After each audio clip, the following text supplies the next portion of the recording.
أعوذ بالله من الشيطان الرجيم. الله نور السماوات والأرض مثل نوره كمشكاة فيها المصباح في زجاجة الزجاجة كأنها كوكب دري يوقد من شجرة مباركة زيتونة لا شرقية ولا غربية يكاد زيتها يضيء ولو لم تمسسه نار نور على نور يهدي الله لنوره من يشاء ويضرب الله الأمثال للناس والله بكل شيء عليم. Et donc ici, nous allons parler de la vie du prophète alayhi salam et prendre la quatrième partie. Et la quatrième partie, telle que je vous la propose aujourd'hui, c'est la partie qui va du premier exil en Abyssinie, dont nous avions parlé la dernière fois, à Al-Hijra, c'est-à-dire l'égir de la Mecque à Médine. Et donc, nous allons voir pendant cette période-là, 3 années, ce qui s'est passé, ou 2 années et demie, ce qui s'est passé exactement, et pouvoir en tirer des enseignements pour nous, par rapport effectivement à notre situation, parce que le but c'est ceci, c'est l'approche de la vie du prophète alayhi salam pour en tirer des enseignements. Alors, premier élément, dans la 10e année, l'année justement qui a suivi le premier exil, c'est une année qui va être pour le prophète alayhi salam particulièrement douloureuse. C'est une année particulièrement douloureuse parce que il va perdre celui qui jusqu'alors l'avait protégé. Abu Talib, il va décéder et le prophète alayhi salam va jusqu'à la fin espérer pouvoir faire en sorte qu'il dise la shahada, c'est-à-dire qu'il se convertisse, parce qu'il l'avait protégé, parce qu'il avait été avec lui d'un grand secours. Et jusqu'à la fin, il ne dira pas la shahada par peur, par crainte de la réaction de son peuple. Et c'est à cette occasion-là que le prophète alayhi salam reçoit la révélation. Tu ne diriges pas et tu ne mets pas sur la voie qui tu aimes, mais Dieu guide qui il veut. Le prophète alayhi salam a ressenti une grande tristesse à la mort de son oncle. Et ça mettait en plus de cela, sa situation particulièrement se fragilisait parce qu'il a été d'un grand secours. La même année, son épouse, radiallahu anha, Khadija, va décéder. Elle va décéder cette même année, et c'est pour cette double décès, le prophète alayhi salam en sentira beaucoup de tristesse. Elle avait été sa compagne depuis le début, elle l'avait, je vous l'avais déjà rappelé ici, protégé, accompagné, renforcé, raffermi. Elle décède et le prophète alayhi salam se trouve particulièrement triste et on appellera cette année des 2 décès, l'année de la tristesse, c'est-à-dire véritablement l'année d'une grande perte, de 2 grandes pertes pour le prophète alayhi salam, mais en même temps la fragilisation de la protection de la petite communauté musulmane encore à la Mecque. Ce premier élément-là, pour nous, il est riche d'enseignements. Il est doublement riche d'enseignements parce que le prophète alayhi salam, au début de sa prédication, au début de son message, va en fait être protégé et soutenu par quelqu'un qui ne croit pas, qui est polythéiste. Et le prophète, après la mort de Abu Talib, va continuer à faire des invocations jusqu'au moment de la révélation de la sourate 113 de sourate At-Tawbah.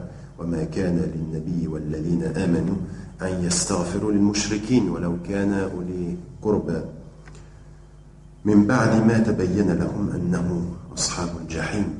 C'est-à-dire qu'il ne convient pas aux prophètes et à ceux qui ont cru, qui portent la foi, de demander pardon aux polythéistes après, même s'ils sont des gens proches, après qu'il leur soit apparu clairement qu'ils étaient des habitants de l'enfer. Et le prophète, avec cette révélation, cessera, mais deux choses, deux enseignements pour nous. Le premier, c'est qu'il ne croit pas à Abu Talib. Il ne croit pas et il va protéger son neveu qui croit. Et le prophète ne va jamais, et à aucun moment, refuser cette aide sous prétexte que celui qui l'aide n'est pas musulman. Et ça amène à dire que la gestion même de notre rapport avec ceux qui ne sont pas musulmans doit être d'une gestion qui est non seulement intelligente, mais reconnaître la spécificité, la différence. Certes, le prophète espérait, parce qu'il l'aimait, que son oncle trouve la voie, trouve ce qui était le plus cher à son cœur, mais il a été soutenu et aidé, et il a collaboré avec un non-musulman. Et ce non-musulman qui n'avait pas reconnu la prophétie du prophète a protégé la communauté musulmane. Et c'est grâce à lui qu'il y a eu cette protection-là. Et ça m'amène à dire à beaucoup de nos frères et de nos sœurs qui vivent en Europe, et à nous, dans une discussion très très large, que pour certains d'entre nous, il suppose impossible, presque shar'an, c'est-à-dire presque par la loi islamique telle qu'ils la comprennent, la collaboration avec des personnes qui ne sont pas de confession musulmane. Mais c'est peu connaître la vie du prophète. C'est peu connaître la vie du prophète qui, à plusieurs reprises, n'est pas la seule. Même dans ce que je vous disais la dernière fois, dans l'exil chez le Négus, qui était chrétien, il y a eu une demande de soutien. En fait, il y a une demande de soutien du chrétien, il y a une demande de soutien du polythéiste qui ne croit pas, il y a eu une collaboration. Ce qui amène, et qui a amené à dire à certains savants, que cette disposition de la relation avec ceux qui ne sont pas musulmans, il faut la considérer dans le fond, et à l'exemple de ce qu'a fait le prophète, comprendre qu'il y a possibilité ici d'une collaboration, et que souvent, surtout pour nous qui vivons en Europe, il faudra bien qu'on se pose la question de savoir, mais si le prophète l'a fait, comment se fait-il que beaucoup de notre communauté soient enfermés dans des lieux et n'aient absolument aucun contact avec l'extérieur, comme s'il fallait être entre musulmans pour s'entraider, que tout le monde autour de nous ne pouvait pas avoir une parole de sincérité, ne pouvait pas soutenir cette communauté.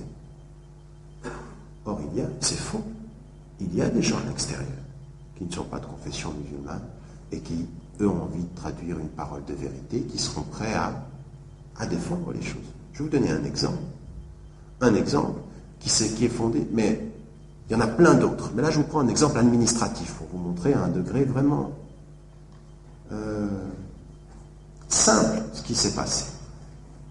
Devant me rendre dans une ville en France pour faire une conférence, le préfet, sur la base de réputation, de rumeurs, enfin tout ce que vous connaissez, dit « Ah, mais non, il ne faut pas laisser parler cet homme-là. Surtout pas lui. » Et en fait, qu'est-ce qui se passe ? Il se passe qu'un des frères, un musulman, dans une ville, qui travaille depuis une vingtaine d'années, a établi des relations, et en particulier des relations avec le maire. Et ils se connaissent bien. Et chaque fois qu'il y avait quelque chose, il va voir le maire, et le maire lui interpelle sur des questions qui ont trait à l'islam. Ils se parlent, ils se connaissent, ils se respectent. Oui. Et quand le maire reçoit cet avis du préfet, avec des propos alarmistes, il demande à ce musulman, présent dans sa ville, actif, de venir. Et il lui dit, qu'en est-il ? Et lui dit non. Moi, je te demande qu'une seule chose, c'est de venir écouter cette conférence, puis on en discute après. et le maire, sur la base de cette relation, s'oppose au préfet et fait tenir la conférence. Ce musulman-là, il a fait ce qu'a fait le prophète. Il a collaboré avec des gens qui peuvent être sincères et qui défendront des principes. Par contre, tous les musulmans qui s'enferment et qui ne collaborent avec personne sous prétexte qu'ils sont non musulmans ne connaissent pas, ne font pas référence à ces moments-là. Deuxième élément de la vie du prophète, c'est cette présence. Vraiment, quand vous lisez les ouvrages de la Sira et que vous êtes en présence de l'amour qui a uni le prophète à Khadija, il s'en fait de peu que vous ne soyez pas ému et que vous n'en pleuriez pas. Elle a été une lumière. Elle a été une lumière parce qu'elle a été de confiance, elle a été d'affermissement, elle a été d'accompagnement. Et je crois qu'elle était la femme du prophète de l'islam, pour nous, l'être, la créature élue parmi les créatures. Et pour nous, il y a deux modèles. Il y a le modèle du prophète salam qui est vraiment le modèle de la foi incarnée. Disait Aïcha, il était l'expression de tout cet enseignement islamique. Il y a dans le prophète un merveilleux modèle. Et il y a autour de lui des modèles qui sont des modèles parce qu'ils ont été des êtres humains comme nous. Et qu'ils ont montré par leur présence, leur fidélité et leur amour, le degré de confiance et de présence qu'il fallait pour soutenir cette parole de vérité, pour soutenir le message de l'islam. Et Khadija, radiallahu anha, de ce point de vue-là, est un merveilleux exemple. Ça devrait être l'exemple de toutes les femmes, mais en même temps l'exemple de tous les hommes. Elle a entendu et elle a cru. Elle a vu la difficulté de l'autre, elle a accompagné, affermi. Et elle a fait confiance. Elle a fait confiance. Elle a fait confiance immédiatement. Et ça, c'est la clé du succès d'un couple, la confiance. La confiance, c'est le centre de tout. Et elle était pour ça présente et de confiance. Et quand il a perdu ceci, en fait, avec cela, lui-même a été ébranlé. Et, bien entendu, avec l'aide d'Allah, avec l'aide de Dieu, il a poursuivi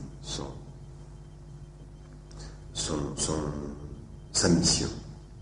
Troisième élément qui se passe à ce moment-là, c'est que le prophète, quand il perd ses appuis à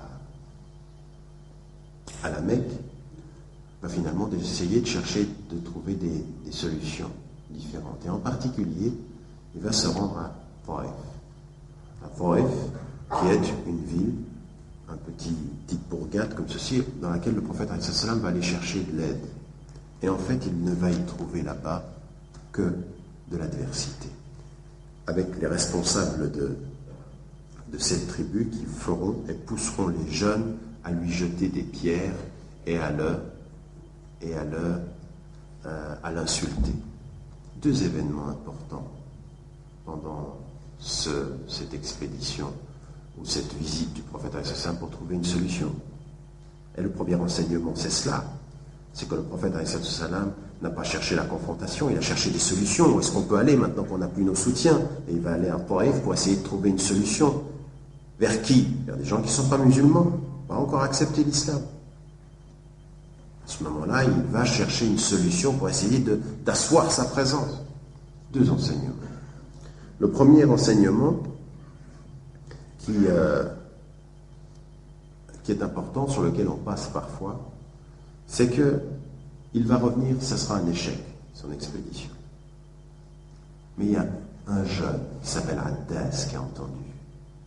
Et quand le prophète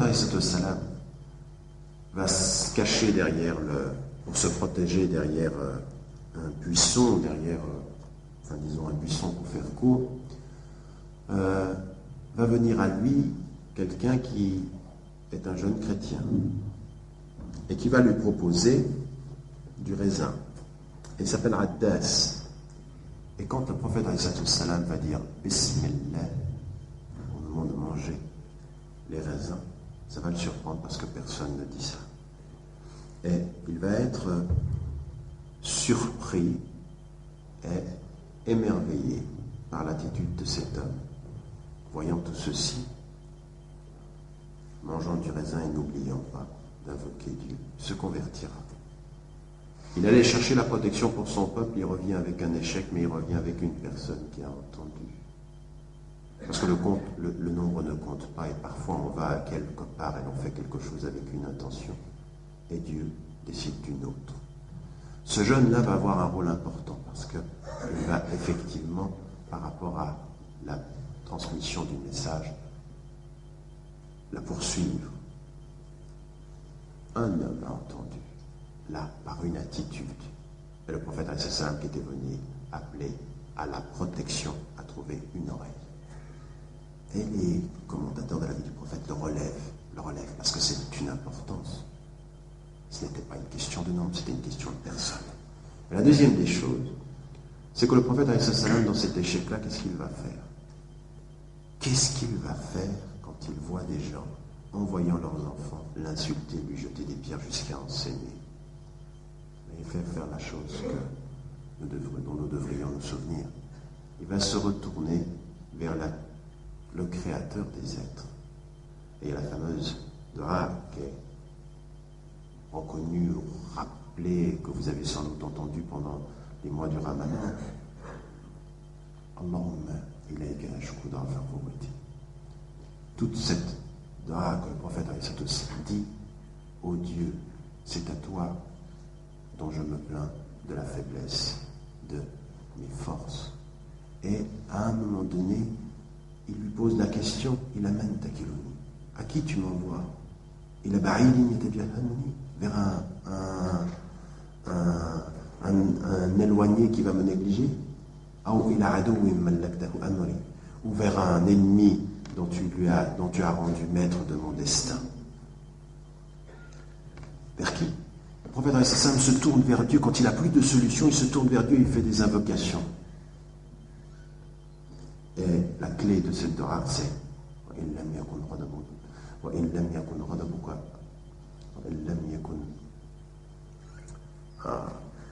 ça va me revenir en arabe. Ce qu'il dit à ce moment-là, qui est la clé de cette dua, c'est si tu n'es pas fâché contre moi, si ce n'est pas l'expression du fait que tu sois fâché contre moi, je ne crains rien.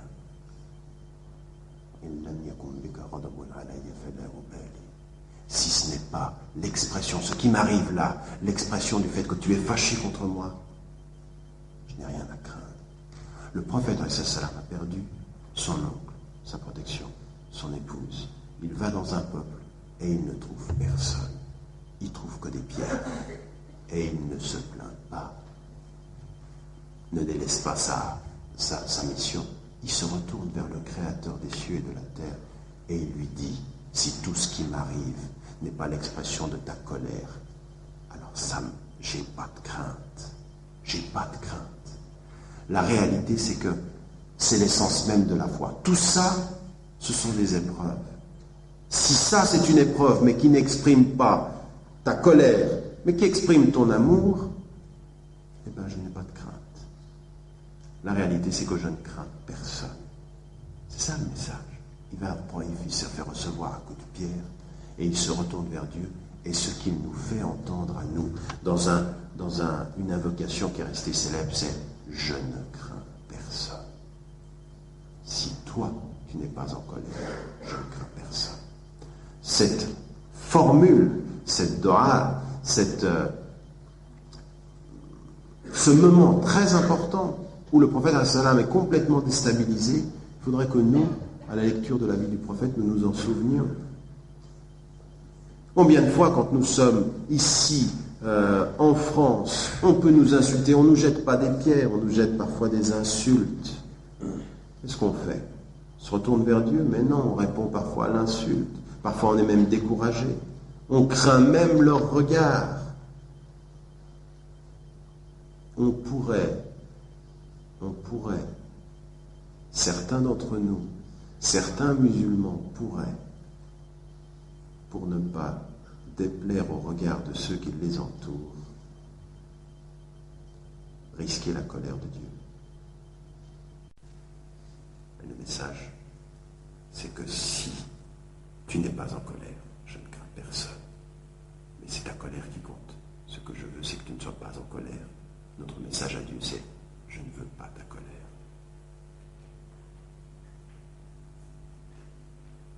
Alors ça veut dire que je suis prêt à tout supporter. Tout. Même la leur. Même leur injustice. Même leur pierre. Même leur rejet. Tout.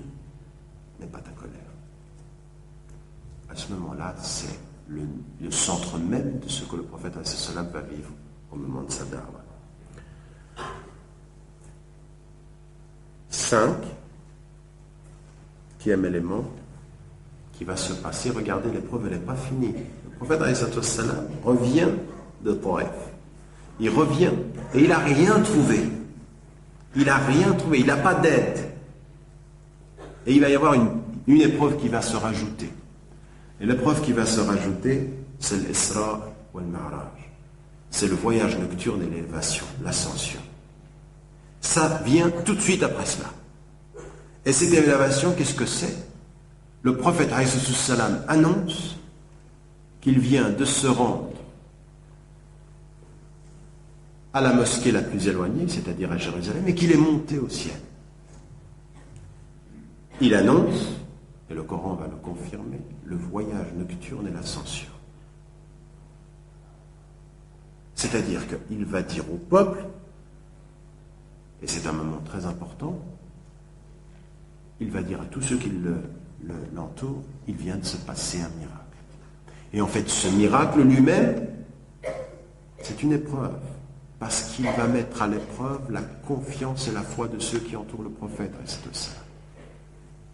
Alors, dans l'Isra ou al-Ma'raj, dont la majorité des savants mettent en évidence que le fait que ceci s'est fait en âme, en esprit et en corps, et non pas simplement en esprit, comme l'ont traduit certains soufis, mais la majorité des savants de l'orthodoxie sunnite mettent en évidence le fait que c'est en esprit et en corps. Il va y avoir une première réaction. C'est qu'il est fou. Cet homme est fou. Mais je ne dis pas la vérité. Vous vous rendez compte? Il est en train de nous dire, déjà c'est pas suffisant qu'il nous dise qu'il a une révélation divine, il est en train de dire qu'il est monté au ciel et qu'il est allé à Jérusalem. Et au moment où le Quraysh entendent ceci, ils vont se diriger vers son ami, Abu Bakr as-Siddiq, radiallahu anhu. Et la réponse, la réaction d'Abu Bakr as-Siddiq, elle est claire, limpide, définitive. Il a dit cela? Oui, il a dit cela. Alors c'est vrai. Et dans ce petit fait, il y a l'épreuve et il y a un grand enseignement pour nous. Le grand enseignement, d'abord, dans l'Isra ou al-Mi'raj, est effectivement l'ascension, l'élection du prophète, avec en plus une chose qui nous sera révélée, prescrite, ce sont les 5 prières quotidiennes. Elles ont été révélées au ciel. Elles ne sont pas descendues sur la terre, les 5 prières. Le prophète a dû s'élever pour les recevoir. Raison pour laquelle il y a un lien très important entre la prière et l'élévation spirituelle, bien sûr. Mais ce qui est très important aussi dans ce fait-là, donc ne jamais oublier que la prescription de la prière n'a pas été révélée comme les autres choses. Le prophète, pour les recevoir, est monté. Il ne les a pas reçus. Raison pour laquelle leur importance, il faut toujours s'en rappeler. Mais il y a une autre chose qui est très importante, c'est l'attitude d'Abu Bakr as-Siddiq. Immédiatement, sa fraternité, sa foi, sa conviction illumine sa fraternité. Et il croit immédiatement. Et dans ce moment-là, ce lien-là, c'est la véritable fraternité en Dieu. C'est que une fois qu'on a cette confiance-là fait de nous véritablement des êtres unis. Et si tu me dis, je te crois. Et la confiance de Abu Bakr, la foi de Abu Bakr, le fait qu'il immédiatement il y croit quand tout le monde pensait à ce moment-là, et l'ensemble de la communauté musulmane ensuite va le croire, mais la première attitude ici, elle met en évidence pour nous combien nos relations doivent s'approfondir, combien chacun d'entre nous doit approfondir sa relation avec Dieu pour pouvoir l'approfondir avec ses frères.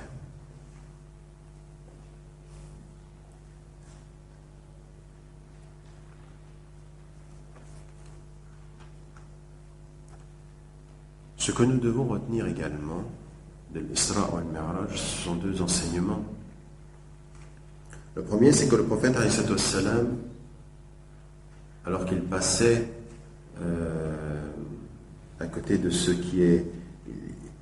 il est passé à côté de gens qui avaient des ongles en cuivre et qui se déchiraient la peau du visage et de la poitrine. Le prophète a demandé à Jibril qui sont ces gens. Et la réponse de Jibril, elle doit nous faire, on en parlera tout à l'heure, c'est pour ça que je ne vais pas insister maintenant. Mais ces gens-là, c'était ceux qui mangeaient la viande des gens. En fait, dans cette formule-là, ceux qui mangeaient la viande des gens fait référence au verset coranique. Est-ce que quelqu'un d'entre vous aimerait manger la viande de la viande de son frère alors qu'il est mort? La réalité de ces gens qui parlent et qui disent du mal des gens, de leurs frères, de tous ceux qui médisent, et on va en parler tout à l'heure, parce que c'est un des grands problèmes de notre communauté. C'est un enseignement qu'il ne faut pas oublier. Dans l'Isra et le Mi'raj, il y a aussi ça. Il y a une autre chose dans l'Isra et le Mi'raj. Et là, je fais appel à toutes les consciences qui sont ici, assises un vendredi soir, en 1997. Et l'Isra et le Mi'raj, من المسجد الحرام إلى المسجد الأقصى, de la Mecque jusqu'à Jérusalem. Et pour nous, l'Isra ou al-Mi'raj, ça doit toujours nous rappeler, mais à chacun d'entre nous, qu'en tant que musulmans, et j'ai bien dit en tant que musulmans, je n'ai pas dit en tant que Marocain, qu'Algérien, qu'Égyptien, je dis en tant que musulmans, Jérusalem, la Palestine, la réalité de ce qui s'y passe aujourd'hui est notre affaire. L'Isra ou al-Mi'raj qui s'est passé à ce moment-là rappelle à chaque musulman que le Masjid al-Aqsa, c'est notre affaire. Et qu'aujourd'hui, aussi personnellement, dans cette compréhension de ce fait-là, il y a à chacun d'entre nous, au moins, au minimum, à se renseigner sur ce qui se passe. Aujourd'hui, alors qu'on est en train de parler d'un processus dont je ne vais pas parler maintenant, ça ne m'intéresse pas. Ce qui m'intéresse beaucoup plus fondamentalement, c'est que derrière toutes ces espèces d'apparats de processus, vous avez un peuple de musulmans qui défendent non pas simplement leur terre, mais qui défendent un lieu saint, haut et fondamental pour les musulmans aujourd'hui, et qui est bafoué, et dont un peuple est bafoué, sans que nous ayons une voix finalement qui se fasse suffisamment entendre. Il va bien falloir que les musulmans vivant en Europe, et en particulier ceux qui vivent en France, qui peuvent se rendre, comme ce soir, à une rencontre, fassent entendre une voix sur le fait qu'il y a justice à rendre à Jérusalem, et qu'un peuple ne peut pas, comme ça, aux yeux de tous, être martyrisé, les enfants emprisonnés, tués, dans des prisons qui sont de véritables enfers pour les êtres qui y sont, et de faire comme si ce n'était pas notre problème.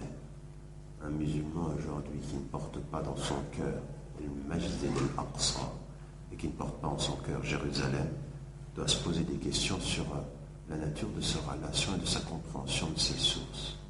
Et aujourd'hui, les injustices qui se passent là-bas et le mauvais traitement qui est fait à toute une population de musulmans, souvent parce qu'ils sont musulmans et non pas simplement parce que on nous laisse entendre qu'une nation de territoire doit réveiller les musulmans. Dernier élément pour cette partie aujourd'hui,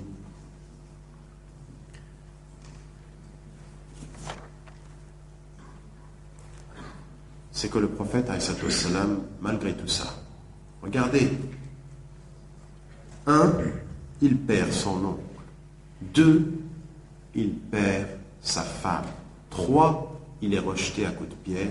Et 4, il doit annoncer, c'est l'épreuve fondamentale à tout un peuple, qu'il a eu un voyage, qu'il y a un miracle, qu'il est allé en une nuit à Jérusalem et qu'il a été élevé au ciel. Et c'est une épreuve. Rien que le fait de dire ceci alors qu'il n'a plus d'appui, c'est une épreuve. Comprenez bien, c'est une épreuve plus que toutes les autres épreuves. Il n'a plus d'appui et en plus, Allah subhanahu wa ta'ala, Dieu, lui fait vivre quelque chose qui simplement par le seul fait de l'énoncer va énormément troubler les gens en se disant mais il n'est pas, c'est pas possible ce qu'il nous raconte.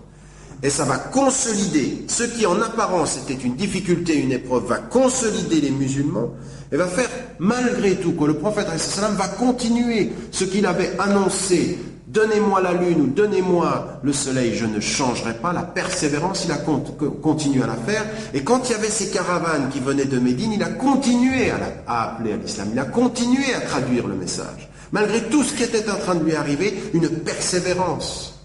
Parce que ce dont il ne voulait pas, c'est la colère de Dieu. Ce qu'il ne craignait pas, c'est la colère des hommes. C'est l'adversité des hommes. Et il a continué. Et il a continué en appelant ceux qui passaient en venant de Yathrib.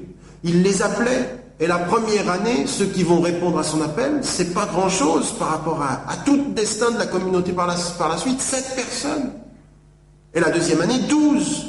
Et il continue, mais quand on dit, parfois on parle de la vie du prophète, on dit la première année 7, la deuxième année 12.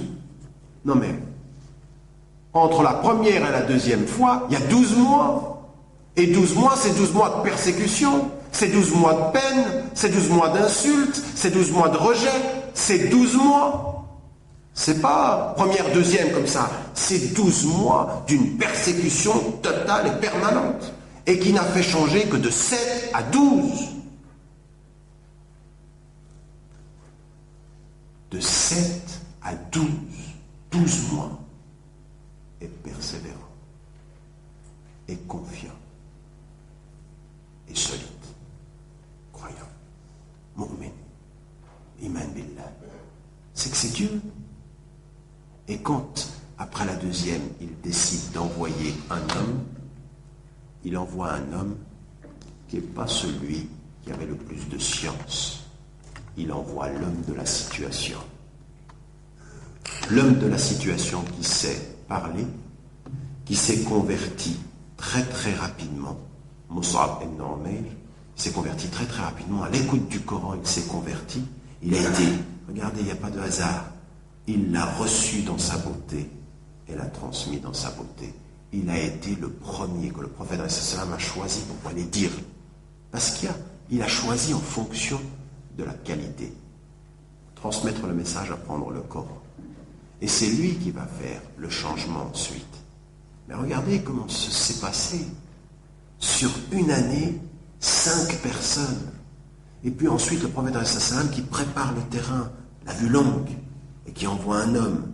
Et qui envoie un homme qu'il a vu être attiré par la force, par le miracle du Coran, pour transmettre le Coran. Il a choisi un homme dans une situation difficile pour faire un travail qui n'était pas forcément l'homme qui était le plus savant, celui qui était le plus ancien, non, le plus adapté, en fonction d'une compétence donnée à un moment donné pour un peuple donné. Voilà le message du prophète, l'intelligence fondamentale ici, sur laquelle nous, de ce point de vue-là, nous devons réfléchir. Qu'est-ce que ça amène pour nous, d'un point de vue contextuel? Mais au moment même où je vous racontais cette histoire sur une année, je vous en donnais la clé. Si, en une année de persécution, dans le retour de l'Aqaba, quand ils sont venus à 7, il n'y a que 7, puis 12. Dans la persécution, vous imaginez bien ce qu'il faut comme patience. Vous imaginez bien ce qu'il faut pour le prophète salam de persévérance. Et nous alors, où il n'y a pas la même persécution, on est un peu pressé. Il faudrait que ça se passe en 3 mois, mais non, 1 semaine. Chez moi, ça doit même se passer le jour même. Eh bien, dans la réalité, c'est que c'est de l'orgueil. C'est que dans la perspective de ce que les musulmans doivent comprendre de leur rapport à leur environnement, c'est fondamentalement cette dimension qui est importante. La dimension de la patience, de la persévérance, en se disant une chose, le nombre n'est rien. Le nombre n'a jamais voulu rien dire. Parce que si le nombre était véritablement parlant, vous pensez bien que les 5 millions de musulmans en France devraient avoir fait quelque chose de meilleur que ce qu'ils sont en train de faire. Le nombre, c'est rien. Le plus important, c'est quoi? C'est la piété, c'est la qualité de la relation fraternelle qu'il y a entre les quelques-uns qui peuvent avancer, et il y a la patience, en sachant que peut-être il faudra 10 ans pour changer le cœur d'un être, mais peut-être que cet être-là est effectivement la clé d'un destin qui doit s'ouvrir devant nous et auquel on doit avoir confiance parce que Dieu décide, c'est pas nous. Mais simplement cette dimension dans cette période-là, une période de toutes les épreuves, d'une dimension. Et souvenez-vous de ceci, c'est ma conclusion à la fin de la vie du prophète pour aujourd'hui, c'est ceci. Quand il n'y avait personne, quand il n'y avait ni sa femme qui était partie, ni son oncle qui était parti, ni les tribus qui le persécutaient, ni Taïf qui l'a rejeté, il s'est retourné vers le Très-Haut et il lui a dit, si tu n'es pas fâché contre moi, je ne crains rien. Donc il faut chercher les voies de sa reconnaissance à lui, non pas de la reconnaissance de ceux qui nous trompent parfois. Merci. Très bien.